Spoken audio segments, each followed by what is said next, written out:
بتحلم بايه؟ اهدر رقبتك على المخدة، اصحى حبيبي بكرة يكبر ويروح المدرسة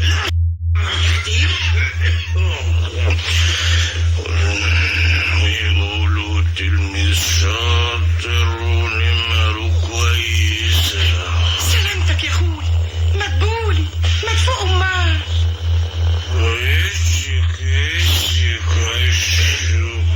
فوق يا راجل، اصحى. ايه مالك يا ولية انت؟ مالك انت يا عينيا؟ ايه اللي هشك؟ اياكش بتحلم انك بطلت تبيع لبن واشتغلت مرضعة؟ يا ريتك سبتيني نايم احلم يا شيخة. حلم حلو.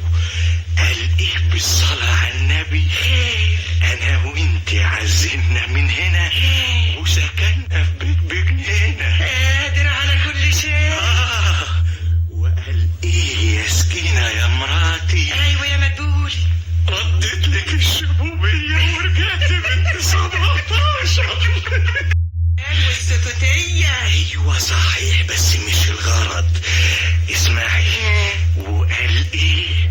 ربنا رزقنا بحتة عيل حلو قوي ومقطقط والنبهة بتبك من عينيه. وايه كمان يا مدبول؟ ايه كمان ايه؟ بس بهشكوا صحتين. اقول لكش يا مدبولي، اتجوز. انا اشوف لك بنت شابة يمكن تجيب لك عيل. انت بتقولي ايه؟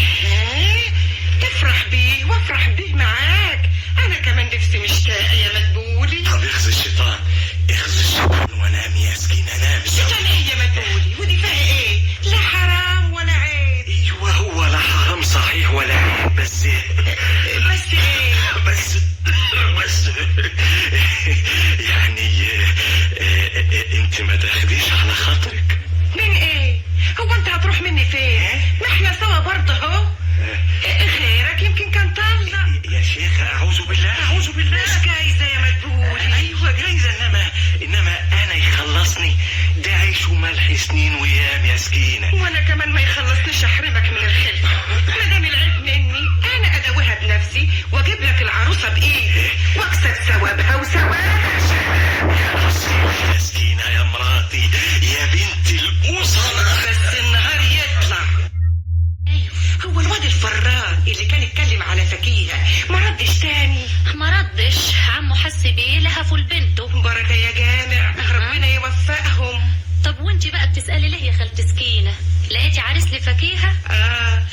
مش معنى يعني فكيهة، هو الحاضر مش أولى من الغايب؟ وبعدين يا بنت هو لا حاجة، بس الكلام بياخد ويدي. العريس اللي عندي مش زيه، راجل كبير ومتجوز ومراته ولية كبيرة، يعني منها ضرة ومنها حما. انما فكيهة البنية منكسرة زي ما انت عارفة ويتيمة، وبتقول يا رب الستر النهاردة قبل بكرة. انت ربنا يحملك ابوكي واخوكي.